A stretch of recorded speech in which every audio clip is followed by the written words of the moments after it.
Hello aspirants, I welcome you all at परचम classes. देखिए, आज के सेशन में हम लोग इस हफ्ते की जो करंट अफेयर्स हैं, मतलब जो वीकली फाइनेंस अफेयर्स हैं, वो हम कर रहे हैं। और ये जो कवर हो रहे हैं 22 से 29 जनवरी 2023 के हो रहे हैं। आपको पता है कि एवरी मंडे हम लोग शाम को 7 बजे जो है इसको करते हैं, अपने पूरे हफ्ते के फाइनेंस अफेयर्स को करते हैं। लेकिन किसी वजह से, किसी पर्सनल वजह से इस मंडे ये नहीं आ सके थे, जिसकी वजह से हम इसको आज कर रहे हैं। ठीक है। और नेक्स्ट मंडे जो अभी अपकमिंग मंडे आएगा, जैसे हम करते थे रेगुलर, हम हर हफ्ते के फाइनेंस अफेयर्स उसके अंदर करा करेंगे। तो आगे बढ़ने से पहले आपको मैं ये बता दूं कि परचम क्लासेस ने आप लोगों के करंट अफेयर्स की प्रॉब्लम को जड़ से खत्म कर दिया है। 2022 जनवरी से लेके दिसंबर जितने भी करंट अफेयर्स हैं, जितनी भी घटनाएं दुर्घटनाएं घटी हैं, वो सारी चीजें एक ईयर बुक के अंदर हम लोगों ने डाल दी है। आप लोग परचम क्लासेस ऐप डाउनलोड करके इस ईयर बुक को परचेज कर सकते हो। इंग्लिश मीडियम और हिंदी मीडियम दोनों के अंदर आपको ये अवेलेबल होगा।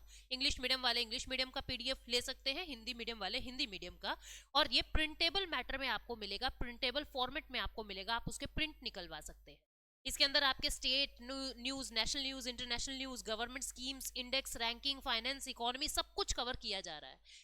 आगे बढ़ने से पहले आपको एक और बात मैं बता दूं कि परचम क्लासेस के ऊपर कुछ स्पेशल कोर्सेज चल रहे हैं। एक तो एसएससी जनरल अवेयरनेस का कोर्स चल रहा है, पूरा कोर्स रिकॉर्डेड मोड में आपको मिलेगा।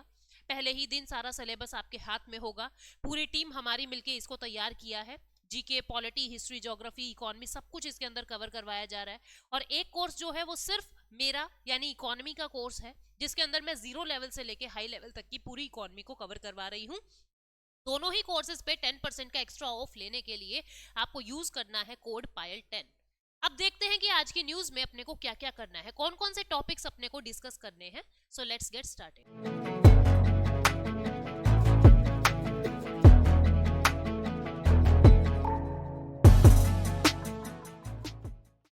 एक बार हम शॉर्ट में देख लेते हैं, फिर उसको कॉम्प्रीहेंड करके मैं आपको बताऊंगी।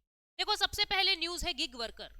एक सुप्रीम कोर्ट के अंदर एक याचिका डाली गई थी कि गिग वर्कर को अनऑर्गेनाइज्ड सेक्टर के अंदर लेके आया जाए ताकि उनको कुछ ना कुछ बेनिफिट्स मिल सके। तो क्या होते हैं गिग वर्कर, क्या है पूरी न्यूज, उसको समझेंगे। उसके बाद 81 बोर्ड यानी additional tier 1 bonds. Bombay high court ने यस बैंक को फटकार लगाई है कि आप 81 बॉन्ड्स को रिटर्न ऑफ नहीं कर सकते। क्या होते हैं 81 बॉन्ड, वो भी हम लोगों को समझने हैं। ठीक है। उसके बाद नेक्स्ट न्यूज है ओपन मार्केट सेल स्कीम। जो बफर स्टॉक के अंदर बहुत सारा गेहूं, वीट हमारे पास पड़ा था, 30 लाख मैट्रिक टन जो अपने पास गेहूं पड़ा था, उसको मार्केट में ले आए हैं। उसको मार्केट के अंदर ओपन सेल के लिए इजाजत मिल गई है। क्यों लेके आए हैं, क्या होता है ओपन मार्केट सेल स्कीम, इसको देखेंगे। Then global gender gap report. आपको पता है World Economic Forum global gender gap report देता है, जिसमें भारत का रैंक 135 है 146 देशों में से। 146 में से 135 रैंक हमारा है। और जो ये रैंक है बहुत ही वाहियात है, बहुत ही बुरा है। भारत कह रहा है कि आप लोगों का क्राइटेरिया सही नहीं है। तो भारत ने क्या क्या सजेशंस बताए हैं और वर्ल्ड इकोनॉमिक फोरम क्या उसको एक्सेप्ट करने को तैयार है, उसको समझेंगे। उसके बाद T+1 सेटलमेंट। जो शेयर्स की खरीद और बिक्री होती है उसमें पहले T+2 होता था, यानी 2 दिन के अंदर अंदर सेटलमेंट होती थी। पर अब उस सेटलमेंट को फास्ट करने के लिए T+1 सेटलमेंट की जाने लगी है। करंट अकाउंट डेफिसिट जो है, आरबीआई ने ये कहा है कि ये मैनेजेबल है, बहुत घबराने की जरूरत नहीं है, हम करंट अकाउंट डेफिसिट को मैनेज कर सकते हैं। क्या होता है करंट अकाउंट डेफिसिट, इसको समझेंगे। मॉन्यूमेंट मित्रा स्कीम। मॉन्यूमेंट मित्रा स्कीम क्या है। मॉन्यूमेंट्स के मित्र बन गई हैं कुछ प्राइवेट कंपनीज और उन मॉन्यूमेंट्स की रक्षा करेंगे। क्या है मॉन्यूमेंट मित्रा स्कीम और अडॉप्ट हेरिटेज स्कीम से किस तरीके से जुड़ा हुआ है, उसको देखेंगे। देन उसके बाद न्यूज है पी नोट्स की, पार्टिसिपेटरी नोट्स की। जो पी नोट्स हैं उनके अंदर पैसा इन्वेस्टमेंट पहले की तुलना में कम हुआ है। क्या होते हैं पी नोट्स, क्या ये अच्छे हैं, क्या ये बुरे हैं, ये जानेंगे। और फिर उसके बाद म्यूनिसिपल बॉन्ड्स है। सेबी ने कुछ रेगुलेशंस, कुछ नियम, कुछ कायदे, कुछ कानून बनाए हैं म्यूनिसिपल बॉन्ड्स के लिए। क्या होते हैं म्यूनिसिपल बॉन्ड्स, इनको समझेंगे। एक एक करके सारी न्यूज को अब हम कॉम्प्रिहेंड मैनर में समझेंगे। तो चलिए शुरू करते हैं सबसे पहली न्यूज के साथ। सबसे पहली न्यूज है आपकी गिग वर्कर की। गिग वर्कर की क्या न्यूज है, इसको समझो। ये क्या कह रहा है कि Indian federation of app based transport workers, ये एक ऑर्गेनाइजेशन है, ये एक फेडरेशन है। इस फेडरेशन ने गिग वर्कर्स के बिहाफ पे सुप्रीम कोर्ट के अंदर एक याचिका, एक एप्लीकेशन लगाई थी कि आप इनको कुछ बेनिफिट्स दें, जो गिग वर्कर होते हैं उनको कुछ बेनिफिट्स दें। तो सबसे पहले देख लेते हैं कि ये गिग वर्कर कौन होते हैं, किसको कहते हैं गिग वर्कर, गिग वर्कर होते कौन है, पहले ये देख लेते हैं। देखो स्टूडेंट्स, जो गिग वर्कर्स होंगे इनको हम प्लेटफॉर्म वर्कर भी कहते हैं। क्या कहते हैं? प्लेटफॉर्म वर्कर भी कहते हैं। गिग वर्कर, प्लेटफॉर्म वर्कर एक ही बात है।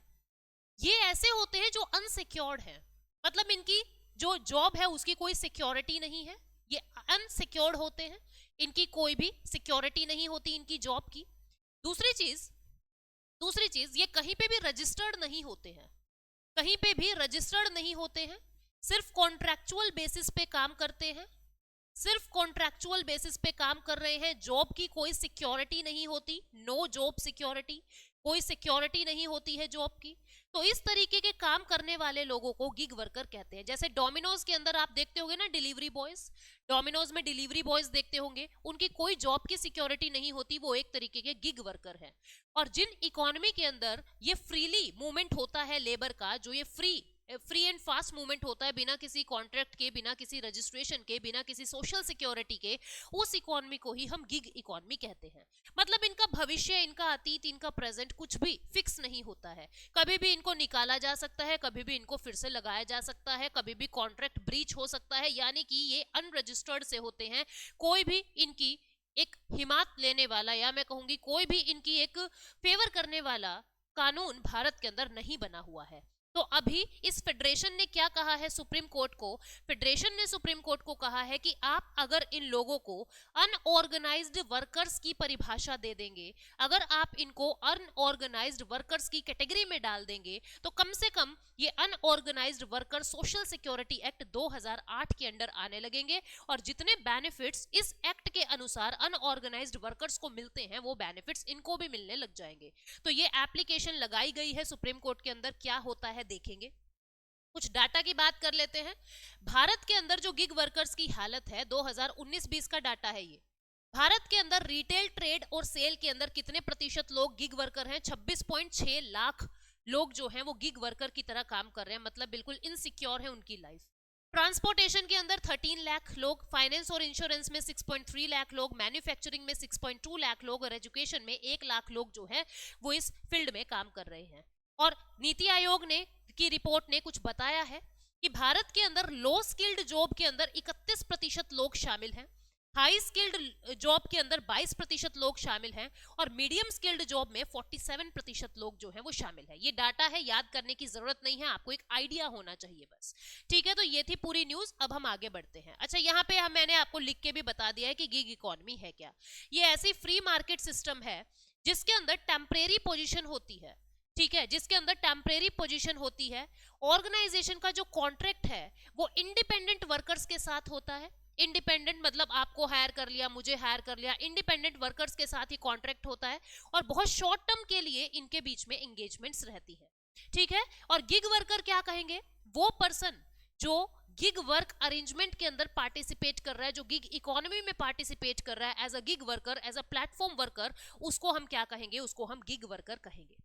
उसके बाद नेक्स्ट न्यूज क्या है? एडिशनल टीयर 1 बॉन्ड्स की है, AT1 बॉन्ड्स की है, एडिशनल टीयर 1 बॉन्ड्स की है। Next news AT1, Bombay high court ने कुछ ऑर्डर्स दिए हैं, उसके लिए हम देखते हैं कि क्या ऑर्डर्स दिए हैं और क्या है एडिशनल टीयर 1 बॉन्ड, इसको समझते हैं। देखो एक एक करके सारी चीजें। सबसे पहले तो आप लोग देखें AT1 बॉन्ड क्या होता है। मैंने आप लोगों को ऑलरेडी बताया हुआ है कि बॉन्ड किसको कहते हैं, मैंने ऑलरेडी आपको बताया हुआ है कि बॉन्ड किसको कहते हैं। मैंने आपको क्या बताया हुआ है कि एक पीस ऑफ पेपर होता है जिसपे सारी टर्म्स एंड कंडीशंस लिखी होती है, और यहाँ पे एक रेट ऑफ इंटरेस्ट लिखा होता है, यहाँ पे एक ब्याज की दर, एक रेट ऑफ इंटरेस्ट लिखा होता है। ठीक है, इस रेट ऑफ इंटरेस्ट पे, मतलब फिक्स रेट ऑफ इंटरेस्ट के ऊपर आपको जो आपका प्रिंसिपल है उस पे इंटरेस्ट मिलता रहता है। ठीक है, जैसे मान लीजिए मैंने किसी को 100 रुपए दे दिए, मैंने किसी कंपनी के बॉन्ड खरीद लिए और उस कंपनी को 100 रुपए दे दिए। ठीक है, उसको 100 रुपए दे दिए। उसने मुझे कहा था कि 2% ब्याज पे आपको मैं ये इंटरेस्ट देता रहूंगा, 2% इंटरेस्ट आपको देता रहूंगा, और जो ये बॉन्ड है ये 5 साल के लिए वैलिड रहेगा। अब क्या होगा? एवरी ईयर मेरे पास 2-2 रुपए आते रहेंगे, एवरी ईयर मेरे पास 2-2 रुपए जो है वो आते रहेंगे। ठीक है, 2 रुपए 2 रुपए 2 रुपए एवरी ईयर आते रहेंगे, और जो 5वां साल होगा उस दिन मेरे पास ये 100 रुपए यानी मेरा प्रिंसिपल अमाउंट भी आ जाएगा, और 2 रुपए यानी मेरा इंटरेस्ट भी आ जाएगा। 102 रुपए मुझे 5वें साल मिल जाएंगे। ये होता है सिंपल सा बॉन्ड का फंडा। लेकिन जो 81 बॉन्ड्स होते हैं, एडिशनल टीयर 1 बॉन्ड होते हैं, ये कैसे बॉन्ड होते हैं स्टूडेंट्स, जिसकी कोई मैच्योरिटी डेट नहीं होती, इसकी कोई भी मैच्योरिटी डेट नहीं होती। मतलब कि ये ऐसा नहीं कहता 5 साल के बाद 6 साल के बाद, इसकी कोई मैच्योरिटी डेट नहीं होती है, पहली चीज। ठीक है, इसका जो रेट ऑफ इंटरेस्ट होता है वो काफी हाई होता है, रेट ऑफ इंटरेस्ट काफी हाई होता है। ब्याज आपको मिलता रहेगा, कब तक मिलेगा वो भी नहीं पता, क्योंकि कोई मैच्योरिटी डेट तो है नहीं। ये ब्याज कब तक मिलेगा इसकी भी कोई गारंटी नहीं होती, और इसकी कोई मैच्योरिटी डेट नहीं होती। पहली चीज तो ये याद रखोगे। ठीक है, ये इनसिक्योर से हैं, ये बॉन्ड जो होते हैं ये इनसिक्योर बॉन्ड होते हैं। न जाने कब ये आपको ब्याज देना बंद कर दे, पता नहीं कब से आपको ब्याज आना बंद हो जाए, और न जाने कब तक आता रहे। ठीक है, इन बॉन्ड्स को आप वापस कर नहीं सकते, आप वापस नहीं कर सकते किसी को, आप किसी को रिटर्न नहीं कर सकते। जहां से आपने खरीदा है, जिस बैंक का ये बॉन्ड है, जिस कंपनी का ये बॉन्ड है, उस इशुअर को आप इनको रिटर्न नहीं कर सकते। ठीक है, इशुअर अगर चाहे तो आपसे वापस ले सकता है, लेकिन आप खरीददार हो, आप इन्वेस्टर हो, आपने वो बॉन्ड खरीदा है, आप अपनी मर्जी से इशुअर को वो वापस नहीं कर सकते। मैं आपको एग्जांपल से बताती हूँ। मान लीजिए ये यस बैंक है, ये यस बैंक है, और यहाँ पे एक इन्वेस्टर है। ठीक है, यहाँ पे एक इन्वेस्टर है। ये इन्वेस्टर ने क्या किया, यस बैंक के 1 करोड़ रुपए के 1 करोड़ रुपए के एडिशनल टीयर 1 बॉन्ड यानी 81 बॉन्ड जो है वो खरीद लिए।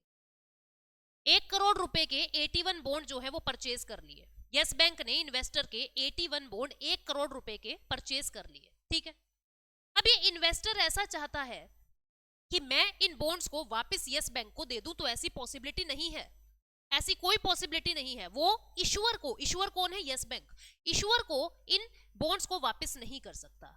ठीक है, लेकिन जो यस बैंक है वो चाहे तो इससे खरीद सकता है, मतलब इशुअर की मर्जी चलेगी, इन्वेस्टर की मर्जी नहीं चलेगी। इसका मन करेगा ये इससे वापस इनको खरीद लेगा, लेकिन अगर इन्वेस्टर चाहता है तो वो इशुअर को वापस नहीं दे सकता। एक तो ये बात याद रखना। आप कहोगे मैडम इसमें तो इन्वेस्टर फंस जाएगा, इन्वेस्टर बेचारा, उसका मन घबरा रहा है, वो चाहता ही नहीं है इसको लंबा चलाना, तो वो क्या कर सकता है, वो कर क्या सकता है स्टूडेंट्स, वो इसको सेकेंडरी मार्केट में सेल कर सकता है। वो आप जैसे किसी इन्वेस्टर को इसको सेल कर सकता है, जैसे बाकी शेयर बेचे जाते हैं, जैसे बाकी शेयर खरीदे जाते हैं, आप सेकेंडरी मार्केट में इन बॉन्ड्स का ट्रेड कर सकते हो किसी और इंसान के साथ, लेकिन इशुअर को आप वापस नहीं कर सकते हो। इसकी कोई मैच्योरिटी डेट नहीं है, कब तक इसका ब्याज आएगा ये भी नहीं पता। ठीक है, लेकिन ब्याज की दर जो है वो हाई आएगी, क्योंकि आपके दिमाग में क्वेश्चन आएगा कि मैडम जब ये इसकी कोई मैच्योरिटी डेट ही नहीं है, यानी प्रिंसिपल तो कभी वापस मिलेगा ही नहीं, तो कोई इंसान इसके अंदर पैसा क्यों लगाएगा, है ना, कोई भी व्यक्ति इसके अंदर पैसा क्यों लगाएगा। पैसा इसीलिए लगाएगा क्योंकि और बॉन्ड्स की तुलना में इसका जो रेट ऑफ इंटरेस्ट होता है वो काफी हाई होता है। अब ये नहीं पता वो रेट ऑफ इंटरेस्ट 1 साल आएगा, 2 साल आएगा, 3 साल आएगा, 4 साल आएगा। जिस दिन, जिस साल से रेट ऑफ इंटरेस्ट आना बंद हो जाए, तभी हम क्या कहेंगे, ये राइट ऑफ हो गया।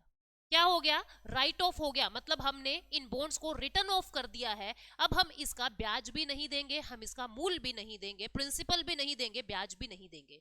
तो यही था, यस बैंक ने क्या कर दिया था, यस बैंक ने ये डिक्लेयर कर दिया था कि हम अपने 81 बॉन्ड्स को, हम अपने 81 बॉन्ड्स को राइट ऑफ कर रहे हैं, हम अपने 81 बॉन्ड्स को राइट ऑफ कर रहे हैं, ऐसा यस बैंक ने कह दिया था। लेकिन बॉम्बे हाई कोर्ट ने इनकी इस एप्लीकेशन को, इनकी इस काम को, इसके इस एक्शन को क्वैश कर दिया, यानी रद्द कर दिया कि आप ऐसा नहीं कर सकते। आपको 81 बॉन्ड्स जो आपने आपके इन्वेस्टर्स को कहा था कि हम इंटरेस्ट देंगे, तो आपको वो इंटरेस्ट देना पड़ेगा, आप इसको बीच में राइट ऑफ नहीं कर सकते, ऐसा बॉम्बे हाई कोर्ट ने कहा है। तो ये पूरा मैटर था, ये पूरी न्यूज थी जो मैंने आपके साथ शेयर की। एक बार हम अपनी स्लाइड्स को देख लेते हैं। देखिए, जो बॉम्बे हाई कोर्ट है उसने ये कहा है, क्वैश किया है राइट ऑफ को, जो यस बैंक ने कहा था कि हम 8400 करोड़ के 81 बॉन्ड्स को हम राइट ऑफ कर रहे हैं, इस बात को मना कर दिया बॉम्बे की हाई कोर्ट ने। क्यों मना कर दिया, क्योंकि सेबी ने जब जांच की तो ये पता लगा कि यस बैंक ने पहले अपने इन्वेस्टर्स को कहा ही नहीं था कि हम इसको राइट ऑफ भी कर सकते हैं। ऐसी कोई जानकारी इन्वेस्टर्स को नहीं मिली थी कि ये बॉन्ड्स बीच में राइट ऑफ हो सकते हैं, यानी इनका ब्याज बीच में ही बंद हो सकता है। ऐसी कोई जानकारी पहले नहीं मिली थी। इसलिए सेबी ने कहा कि ये तो इन्वेस्टर्स के साथ धोखा होगा, आपने उनसे कहीं साइन नहीं करवाए हैं, आपने उनको कोई प्री इंफॉर्मेशन नहीं दी है और अब आप अपनी मर्जी से इनको राइट ऑफ कर रहे हो, तो ये बात गलत है। बॉम्बे हाई कोर्ट ने भी फिर इस बात को माना और कहा कि यस बैंक, आप ऐसा नहीं कर सकते, आपको अपनी बात वापस लेनी पड़ेगी। 81 क्या होते हैं? परपिचुअल बॉन्ड्स होते हैं। परपिचुअल का मतलब क्या है? जिसकी कोई मैच्योरिटी डेट नहीं है, ये परपिचुअल बॉन्ड होते हैं, इनकी कोई मैच्योरिटी डेट नहीं होती, ठीक है। इनको इनको वापस जो है वो कौन खरीद सकता है? जो इशुअर है, बस वो वापस खरीद सकता है, ठीक है। जो इन्वेस्टर है वो इसको रिटर्न अपनी मर्जी से नहीं कर सकता, लेकिन इशुअर इसको वापस से परचेज कर सकता है, ठीक है। इसका जो रेट ऑफ इंटरेस्ट होता है वो हाई होता है, बाकी बॉन्ड्स की तुलना में रेट ऑफ इंटरेस्ट काफी हाई होता है। अब क्यों इसको बैंक लॉन्च करता है? ताकि उनकी पूंजी, उनका कैपिटल इंक्रीज हो सके। एक दिमाग में टेंशन नहीं रहेगी कि मुझे ब्याज देना है, मुझे इंटरेस्ट वापस करना है, ठीक है, लेकिन आपको आपका कैपिटल मिलता रहेगा। बैंक को एक कैपिटल मेंटेन करके रखना पड़ता है, तो बैंक को उसका कैपिटल मिल जाएगा, ठीक है। वो अपने कोर कैपिटल को शोर अप कर सकता है, वो अपने कोर कैपिटल को मीट कर सकता है। ये जो बॉन्ड्स होते हैं, आप इनको लिस्ट कर सकते हैं, जैसे बाकी कंपनी के जो शेयर्स हैं वो लिस्ट होते हैं। रिलायंस के शेयर लिस्ट हो रहे हैं पैनल पे, वॉलमार्ट के शेयर लिस्ट हो रहे हैं पैनल पे। इसी तरीके से ये जो बॉन्ड्स हैं ये भी लिस्ट हो सकते हैं पैनल पे, यानी एक्सचेंज रेट में इनको शो किया जाएगा, स्टॉक मार्केट में इनको शो किया जाएगा, जिससे कोई थर्ड इन्वेस्टर सेकेंडरी मार्केट में इसको परचेज कर सकता है, लेकिन आप इशुअर को इनको वापस नहीं कर सकते। Investor can not return these bonds to issuing banks, वो वापस नहीं कर सकता, ठीक है। बैंक जो है कैन स्किप इंटरेस्ट पे आउट, जिसने इशू किए हैं ये बॉन्ड, वो कभी भी इंटरेस्ट को स्किप कर सकता है, ब्याज देना बंद कर सकता है। तो इस तरीके से ये न्यूज थी। इसमें आगे ये देखिए कि इन बॉन्ड्स को रेगुलेट कौन करता है? इन बॉन्ड्स को रेगुलेट करता है आरबीआई। आरबीआई को जब कभी भी ऐसा लगता है कि अब इन बॉन्ड्स को रिटर्न ऑफ कर देना चाहिए, तो आरबीआई ऐसा कह देता है कि आप इन बॉन्ड्स को राइट ऑफ कर दो। पर हाल ही में बॉम्बे हाई कोर्ट ने कहा कि आपने पहले इन्वेस्टर्स को नहीं बताया था, तो आप इनको बीच में राइट ऑफ नहीं कर सकते, या तो पहले बताते उनको, अब नहीं बताया तो तुम ऐसे बीच में किसी से दगा, किसी से धोखा नहीं कर सकते, आप बीच में अपने इंटरेस्ट को बंद नहीं कर सकते, आपको ये इंटरेस्ट रेगुलर देना ही पड़ेगा। नेक्स्ट न्यूज के अंदर क्या बता रहा है ये? Changes in global gender gap report criteria. Bharat क्या चाहता है? Bharat global gender gap report का जो क्राइटेरिया है, जिस आधार पे ये रिपोर्ट तैयार की जाती है, उस रिपोर्ट के क्राइटेरिया में कुछ चेंजेस चाहता है। ग्लोबल जेंडर गैप रिपोर्ट क्या है, कौन बताता है, पहले उसे समझ लीजिए। देखिए, जो ग्लोबल जेंडर गैप रिपोर्ट है उसको वर्ल्ड इकोनॉमिक फोरम प्रदर्शित करता है। WEF, वर्ल्ड इकोनॉमिक फोरम, इस रिपोर्ट को प्रदर्शित करता है, रिप्रेजेंट करता है हर साल। 2022 के अंदर, 2022 की जो रिपोर्ट आई थी, वहां पे भारत का रैंक 135 था आउट ऑफ 146। ये क्या बताता है कि किस देश के अंदर महिला और पुरुष में डिफरेंस है, अलग अलग चीजों को लेके डिफरेंस है। 4 क्राइटेरिया यहाँ पे लिए जाते हैं। सबसे पहला इकोनॉमिक पार्टिसिपेशन, की महिलाएं कितना काम कर रही हैं और पुरुष कितना काम कर रहे हैं देश की इकोनॉमी में।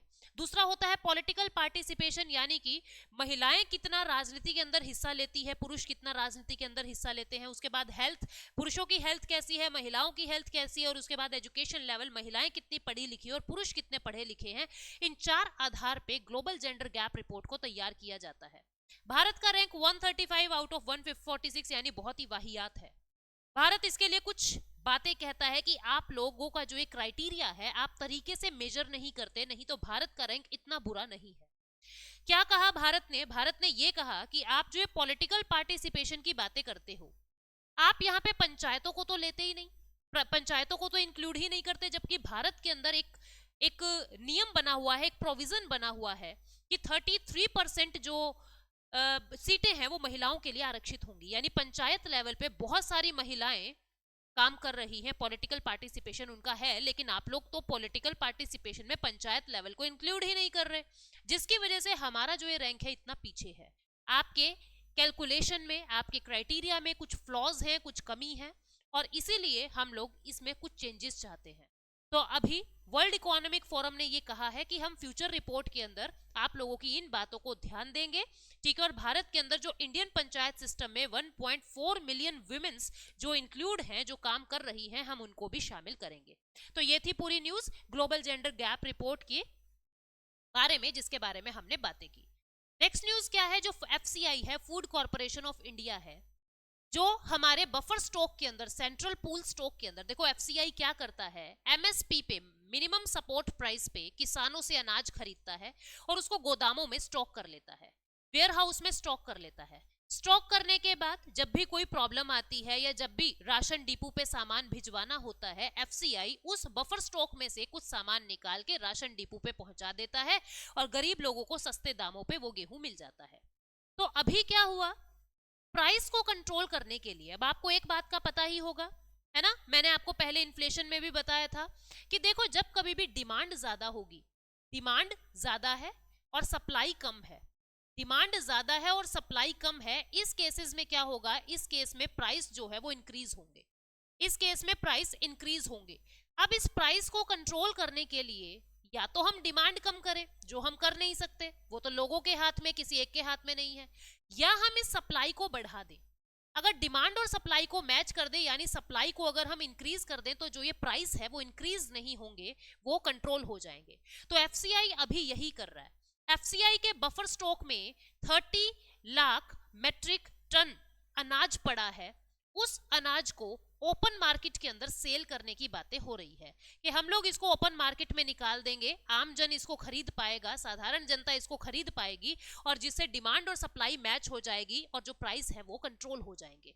तो ये है न्यूज। न्यूज के अंदर और क्या डिटेल्स है इसको देख लेते हैं कि एफसीआई ने 30 लाख मेट्रिक टन गेहूं को कहा है कि आप ओपन मार्केट सेल के लिए निकाल दीजिए और इसके अंदर कुछ काला बाजारी ना हो, इसके लिए ई ऑक्शनिंग होगा, इलेक्ट्रॉनिक मोड में सारी जो सेल है वो की जाएगी इलेक्ट्रॉनिक मोड में। ओपन मार्केट सेल स्कीम है क्या? ये एफसीआई सरप्लस स्टॉक को, किस किस के सरप्लस स्टॉक को, व्हीट के और राइस के सरप्लस स्टॉक को प्री डिटरमाइंड प्राइसेस पे, पहले ही जो प्राइसेस तय हुए हैं, ई ऑक्शनिंग के through time to time food grain की सप्लाई को मैच करने के लिए, इनहेंस करने के लिए सेंट्रल पूल में से इसको बाहर निकालता है। ठीक है, इसका काम क्या होता है, जो प्राइस राइज हो रहे हैं व्हीट के वो कंट्रोल हो जाए और इसको हम एक कॉमोडिटी एक्सचेंज के माध्यम से ये सारा काम करते हैं। जिस तरीके से आप शेयर मार्केट में शेयर्स को खरीदते हो, इसी तरीके से national commodity and derivative exchange limited NCDEX, जिसको बॉम्बे स्टॉक एक्सचेंज मेंटेन करता है, एनसीडेक्स क्या है, एक ऐसा कॉमोडिटी एक्सचेंज है जहां पे आप ग्रेन्स को, फूड ग्रेन्स को ट्रेड कर सकते हो।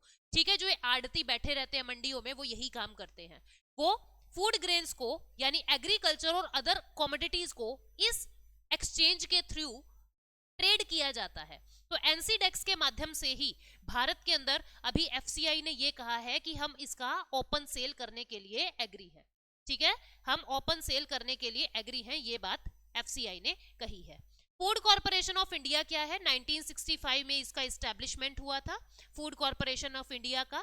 ये फूड सिक्योरिटी को मैनेज करता है भारत के अंदर। कानून कौन सा है इसका? फूड कॉर्पोरेशन एक्ट 1964 इसका कानून है। फूड ग्रेन्स की एडिक्वेट अवेलेबिलिटी को इंश्योर करता है कि खाने की कमी ना हो, और एफसीआई जो है एक बफर स्टॉक हर वक्त मेंटेन करके रखता है ताकि क्राइसिस के वक्त में, स्कैर्सिटी के वक्त में कोई भी दिक्कत ना हो। एफसीआई जो है वो पब्लिक डिस्ट्रीब्यूशन सिस्टम में भी हेल्प करता है। देखो होता क्या है, जो ये एफसीआई है सेंट्रल लेवल की ऑर्गेनाइजेशन है, किसानों से यानी फार्मर से एफसीआई जो है एमएसपी पे, मिनिमम सपोर्ट प्राइस पे इनसे अनाज खरीदता है, फिर उसको वेयर हाउस में डाल देता है, यानी कि बफर स्टॉक में डाल देता है, बफर में डाल देता है, और फिर यहां से अनाज आगे रिटेल लेवल पे जाता है। तो जो ये एफसीआई है, ये एक तो फूड की कमी नहीं होने देगा, हर वक्त मेंटेन रखेगा, और दूसरा का काम कर रहा है, ये रिटेल लेवल पे सस्ते दामों पे अनाज को पहुंचा देता है। तो ये एफसीआई के बारे में हमने बात की, यानी पब्लिक डिस्ट्रीब्यूशन सिस्टम में भी ये हेल्प करता है।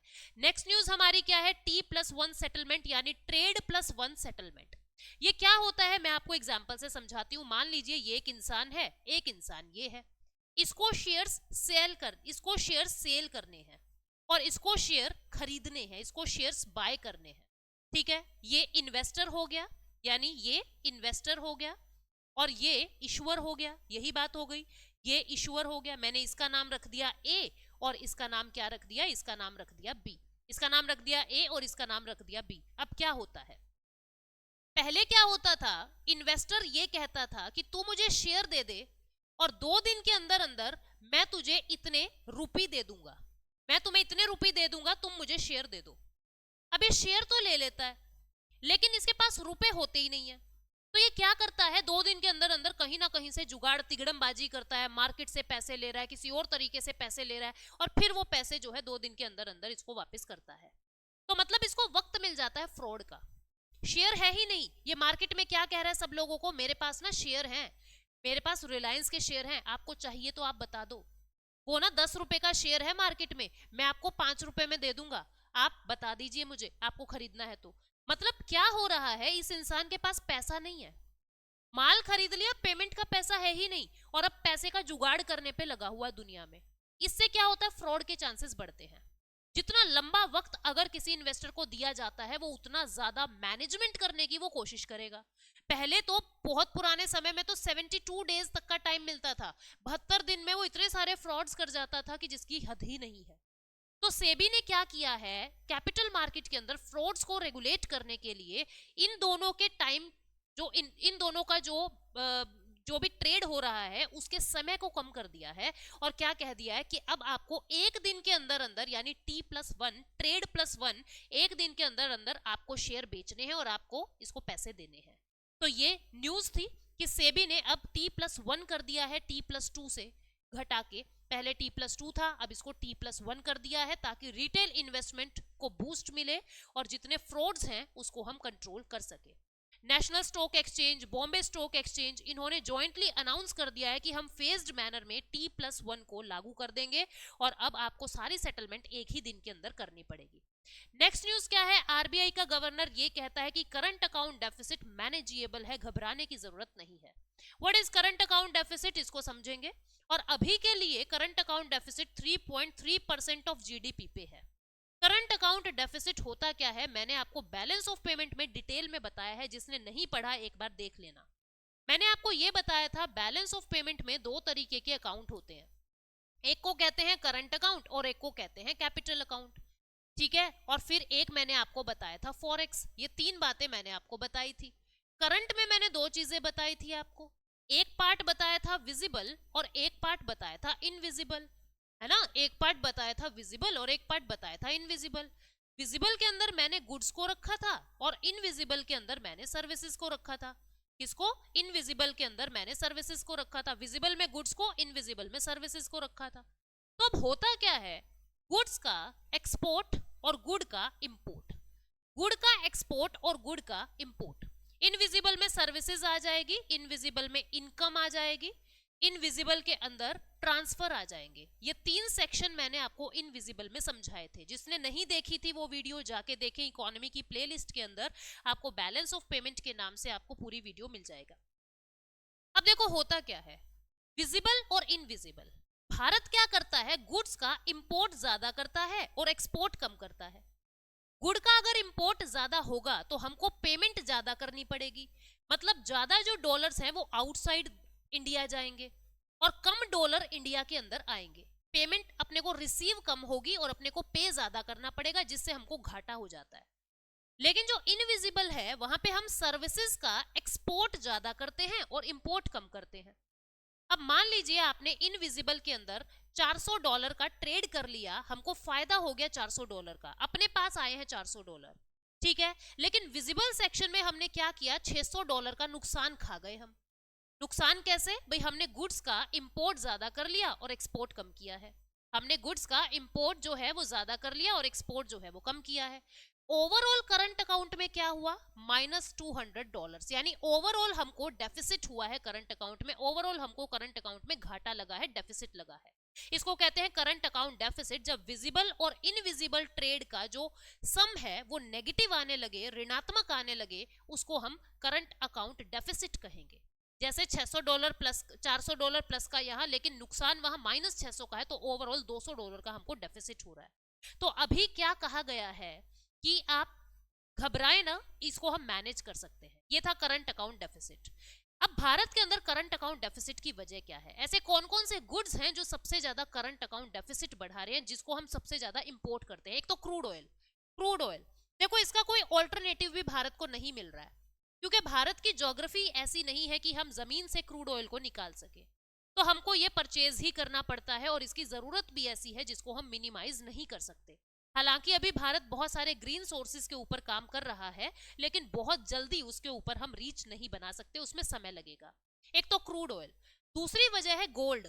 भारत के अंदर गोल्ड जो है वो बहुत सारा इंपोर्ट होता है, बहुत सारा इंपोर्ट हम गोल्ड का करते हैं, जिसकी वजह से अपने को बहुत सारे डॉलर्स पे करने पड़ते हैं और हमारा करंट अकाउंट डेफिसिट बढ़ता जाता है। भारत ने बहुत सारी स्कीम्स निकाली है गोल्ड के इंपोर्ट को कम करने के लिए, जैसे gold monetisation scheme, sovereign gold bond scheme, 80-20 scheme. बहुत सारी स्कीम्स जो है वो भारत ने निकाली है। मैंने बैलेंस ऑफ पेमेंट में डिटेल में बताया हुआ है करंट अकाउंट डेफिसिट के बारे में, एक बार जाके उस वीडियो को जरूर देखना। तो अभी आरबीआई ने ये कहा है कि घबराने की जरूरत नहीं है, हम इसको मैनेज कर सकते हैं। क्या होता है करंट अकाउंट डेफिसिट? आप यहाँ पे देख सकते हो कि टोटल वैल्यू ऑफ गुड्स और सर्विसेज, इंपोर्ट ज्यादा हो रहा है और एक्सपोर्ट कम हो रहा है, इसको हम करंट अकाउंट डेफिसिट कहते हैं। नेक्स्ट न्यूज क्या है? मॉन्यूमेंट मित्रा स्कीम। देखो एक स्कीम आई थी, अडॉप्ट ए हेरिटेज स्कीम। समझेंगे बात को। अडॉप्ट ए हेरिटेज स्कीम आई थी 2017 में। वर्ल्ड टूरिज्म डे के दिन इसको अनाउंस किया था प्रेसिडेंट ऑफ इंडिया ने, the then president of India ने। इसके अंदर ministry of tourism, ministry of culture, archaeological survey of India, state government और यूटी गवर्नमेंट, ये सब ने एक कोलैबोरेशन किया था और ये कहा था कि जो प्राइवेट एंटिटीज हैं वो एक एक हेरिटेज को अडॉप्ट कर लेगी और उसका ख्याल रखेगी। लेकिन जब रेड फोर्ट को, लाल किले को डालमिया भारत ने अडॉप्ट किया था, तो दुनिया के अंदर, पूरे भारत के अंदर ये अफवाह फैल गई कि भारत ने तो लाल किला ही बेच दिया, सरकार ने लाल किला बेच दिया। जबकि ऐसा नहीं होता। वो सिर्फ अडॉप्ट करते हैं, उसकी मेंटेनेंस के लिए वो खरीदते नहीं है। वहां पे बेसिक फैसिलिटीज, सैनिटेशन की, पानी की, ड्रिंकिंग पानी की, ठीक है, इन चीजों की फैसिलिटीज को मेंटेन करने के लिए वो अडॉप्ट करते हैं उस हेरिटेज को। तो ये एक स्कीम चली थी, अडॉप्ट अ हेरिटेज स्कीम, जहां पे कोई भी प्राइवेट इंस्टीट्यूशन जो है वो हेरिटेज को अडॉप्ट करेगा और वहां पे बेसिक फैसिलिटीज को मेंटेन करके रखेगा, उसकी पूरी मेंटेनेंस का ध्यान रखेगा। ये अडॉप्ट अ हेरिटेज स्कीम होता है। अब इसी के अंदर ही जो प्राइवेट इंस्टीट्यूशंस इन मॉन्यूमेंट्स को अडॉप्ट करते हैं, उनको हम क्या कहेंगे? वो उन मॉन्यूमेंट्स के मित्र बन गए, फ्रेंड बन गए। तो क्या कह दिया? मॉन्यूमेंट मित्रा स्कीम, मतलब मॉन्यूमेंट के मित्र जो है उनके लिए एक स्कीम आई है। क्या है ये मॉन्यूमेंट मित्रा स्कीम? अभी न्यूज में क्यों है? ऐसा कहा गया है कि आर्कियोलॉजिकल सर्वे ऑफ इंडिया ने ये कहा है कि 1000 मॉन्यूमेंट्स को प्राइवेट एंटिटीज अभी अडॉप्ट कर लेंगी और उनका मेंटेनेंस करेंगी, उनका रक्षा करेंगी, ठीक है। और ये एक कॉर्पोरेट सोशल रिस्पॉन्सिबिलिटी की तरह भी यूज किया जाएगा। आपको पता है जितनी भी कंपनीज, जितने भी कॉर्पोरेट्स होते हैं, उनको अपने पिछले 2 साल के उनको अपने पिछले 3 साल के नेट रेवेन्यू का, 3 साल के नेट रेवेन्यू का 2%, 3 साल के नेट रेवेन्यू का 2% जो है वो कॉर्पोरेट सोशल रिस्पॉन्सिबिलिटी में लगाना पड़ता है, सीएसआर में लगाना पड़ता है। तो अगर आप किसी मॉन्यूमेंट को अडॉप्ट करके उसको मेंटेन करते हो, तो भी आप जो है, आपका जो काम है वो सीएसआर में काउंट किया जाएगा, कॉर्पोरेट सोशल रिस्पॉन्सिबिलिटी में काउंट किया जाएगा, ऐसी बात यहाँ पे बताई गई है। अभी न्यूज में क्यों है? क्योंकि 1000 मॉन्यूमेंट्स को अडॉप्ट करने की बातें अभी चल रही है। मॉन्यूमेंट मित्रा स्कीम क्या है ये मैं आपको ऑलरेडी बता चुकी हूँ। ये पहले मिनिस्ट्री ऑफ टूरिज्म के अंडर आती थी, लेकिन अब ये मिनिस्ट्री ऑफ कल्चर के अंडर आने लगी है। इसका काम क्या है कि जितने भी मॉन्यूमेंट्स हैं उनको डेवलप करना, हेरिटेज को, टूरिस्ट साइट्स को, ताकि जो कॉर्पोरेट एंटिटीज हैं, पब्लिक सेक्टर कंपनीज हैं और इंडिविजुअल भी इसके अंदर हेरिटेज को अडॉप्ट कर सकते हैं। कोई कंपनी है, कोई सरकारी कंपनी है, कोई इंडिविजुअल है, वो इसको अडॉप्ट कर सकता है। अडॉप्ट अ हेरिटेज स्कीम के अंदर क्या था ये मैंने आपको बता दिया है ऑलरेडी, ठीक है। प्राइमरी फोकस क्या है? जो वहां की बेसिक एमिनिटीज हैं, जो वहां की बेसिक फैसिलिटीज हैं, उनको मेंटेन करना ही प्राइमरी एम होता है। बेसिक फैसिलिटी के अंदर साफ सफाई का काम, वहां की कोई डिस्ट्रॉय ना हो जाए वो मॉन्यूमेंट, वहां पे किसी तरीके से डिमोलिशन ना हो जाए, वहां पे इस तरीके की चीजों का ध्यान रखना। वहां की ड्रिंकिंग पानी का, कोई सीनियर सिटीजन जा रहा है, कोई विकलांग जा रहा है, तो उनको वहां पे एक्सेसिबिलिटी होनी चाहिए हर बेसिक फैसिलिटी की। इन चीजों का ध्यान रखना उनका बेसिक एम होता है। यहाँ पे बेचना वेचना कोई उद्देश्य नहीं है, प्राइवेटाइजेशन नहीं हो रहा है ये, ठीक है। नेक्स्ट न्यूज आपकी क्या है? नेक्स्ट न्यूज है कि जो पी नोट्स हैं, उनके अंदर इन्वेस्टमेंट 96,292 करोड़ से ड्रॉप आउट हो गया है, कम हो गया है, और जो एक बहुत खुशी की बात है। तो सबसे पहले समझ लेते हैं कि पी नोट्स क्या होते हैं, पार्टिसिपेटरी नोट्स क्या होते हैं। पूरा नाम होता है इनका पार्टिसिपेटरी नोट्स। पूरा नाम क्या होता है? पार्टिसिपेटरी नोट्स यानी कि पी नोट्स। ठीक है, जो ये पी नोट्स हैं ये कैसे काम करते हैं, क्या होते हैं पार्टिसिपेटरी नोट्स, इसको समझो। इसको एक और नाम से जानते हैं, इनको ऑफशोर डेरिवेटिव के नाम से भी जानते हैं। और अभी आपको समझ आएगा कि इसको ऑफशोर डेरिवेटिव क्यों कहते हैं। अभी समझ आ जाएगा आपको कि इसको ऑफशोर डेरिवेटिव कहते क्यों है और ये क्या होते हैं। देखो, ये एक व्यक्ति है, ठीक है, ये व्यक्ति है, मान लीजिए सऊदी के अंदर बैठा है। कहाँ है? सऊदी के अंदर एक व्यक्ति है। इसने देखा भारत के अंदर, इंडिया के अंदर, ये इंडिया है, ठीक है, ये क्या है? ये इंडिया है। इस इंडिया के अंदर सऊदी की तरफ से ही एक कंपनी गई हुई है, यानी एक FII, financial foreign institutional investor, जो सऊदी का ही है, वो भारत के अंदर व्यापार कर रहा है। भारत के अंदर व्यापार कर रहा है। ये अपनी आईडी डिस्क्लोज करना नहीं चाहता, ये अपनी पहचान डिस्क्लोज करना नहीं चाहता। ये क्या करेगा? इस सऊदी के फाइनेंशियल इंस्टीट्यूशनल इन्वेस्टर से बात करेगा और कहेगा ये मेरे इतने डॉलर जो है वो आप भारत की फलां कंपनी में अपने नाम से लगा दो। भारत की कंपनी में अपने नाम से आप मेरे ये पैसे लगा दो। अब जो ये सऊदी का एफआईआई है वो इसको एक रिसिप्ट बना के देगा कि तेरे मैंने $100 जो है भारत की रिलायंस में लगा दिया है। मैंने भारत की रिलायंस कंपनी में तेरे $100 जो है वो लगा दिए हैं। एफआईआई ने इसको एक रिसिप्ट बना के दे दी। ठीक है, इस रिसिप्ट का नाम क्या है? इस रिसिप्ट का नाम है पी नोट। इस रिसिप्ट का नाम क्या है? Participatory notes. क्योंकि यही रिसिप्ट है जो इस व्यक्ति को, जो सऊदी में बैठा है ए नाम का व्यक्ति, इसको पार्टिसिपेशन की फील दे रहा है कि हाँ तुमने भारत की अंदर पार्टिसिपेट किया हुआ है। पैसा किसका लगा हुआ है? इस व्यक्ति का। किसके थ्रू लगा हुआ है? एफआईआई, जो सऊदी की ही एफआईआई है, भारत के अंदर व्यापार कर रही थी ऑलरेडी। और कहां पे लगा हुआ है? भारत की किसी कंपनी में लगा हुआ है। जितना प्रॉफिट होगा वो इस सऊदी के इन्वेस्टर को मिलता रहेगा। ये खराब क्यों है? ये बुरे क्यों है? ये बुरे इसलिए हैं, पार्टिसिपेटरी नोट्स खतरनाक क्यों है इसको समझो। ये खतरनाक इसलिए हैं, अब जैसे इसके पास $100 की रिसिप्ट पड़ी है, ठीक है, ये सऊदी के अंदर जो बैठा है व्यक्ति, ये क्या करेगा? इस रिसिप्ट को किसी XYZ पर्सन को $500 की बेच देगा। क्या कहेगा कि देख भाई, मैंने ना भारत के रिलायंस के शेयर खरीदे हुए हैं और ये $500 में मैं तुमको दे रहा हूं, तुम्हें लेना हो तो ले लो। कितने का फायदा हो गया इसको? $400 का बेनिफिट हो गया, $400 का फायदा हो गया। अब अगर ये पिक्चर में होता, अगर ये व्यक्ति पिक्चर में होता, तो भारत की सरकार $400 पे कैपिटल गेन्स टैक्स लेती, सीजीटी लेती। लेकिन अब क्योंकि पिक्चर में सऊदी का व्यक्ति है ही नहीं, वो कितने का ही उस पर्ची को बेचे, उस रिसिप्ट को कितने का ही बेचे, भारत को पता ही नहीं लगेगा। तो इस तरीके से पार्टिसिपेटरी नोट से बहुत सारा फ्रॉड हो जाता है और टेररिज्म में भी ये पैसा यूज हो सकता है, इसलिए इसको टेररिस्ट मनी भी कहते हैं। ऑफशोर डेरिवेटिव क्यों कह रहे हैं? क्योंकि आउटसाइड इंडिया की बात है, ऑफशोर, दूर कहीं किनारे की बात है, तो ऑफशोर डेरिवेटिव के नाम से भी जाना जाता है। सेबी नहीं चाहता कि पी नोट्स के अंदर ज्यादा पैसा लगे, और यही खुशी की बात जाहिर करने के लिए मैंने आपको ये न्यूज बताई है कि 96,000 करोड़ रुपए का ड्रॉप आउट हुआ है पार्टिसिपेटरी नोट्स में। पी नोट्स होते क्या हैं, मैंने आपको ऑलरेडी ये सारी बातें बता दी है। कोई नॉन रेजिडेंट इसमें इन्वेस्ट करता है, इंडियन सिक्योरिटीज में, शेयर्स में, गवर्नमेंट बॉन्ड्स में इन्वेस्ट करता है, लेकिन वो नॉन रेजिडेंट है। ये पूरी आप यहाँ से पढ़ सकते हो, ठीक है, जो समझाया है वही सब चीजें यहाँ पे लिखी गई है। नेक्स्ट न्यूज आपकी क्या है? लास्ट न्यूज है, this is about municipal bond. SEBI ने ये कहा है, बहुत सारी इंफॉर्मेशन दी है कि कहां कहां क्या क्या म्यूनिसिपल बॉन्ड आए हैं। इंफॉर्मेशन डाटाबेस शेयर किया है सेबी ने म्यूनिसिपल बॉन्ड्स को लेके। ये म्यूनिसिपल बॉन्ड्स क्या है इसको देखना एक बार।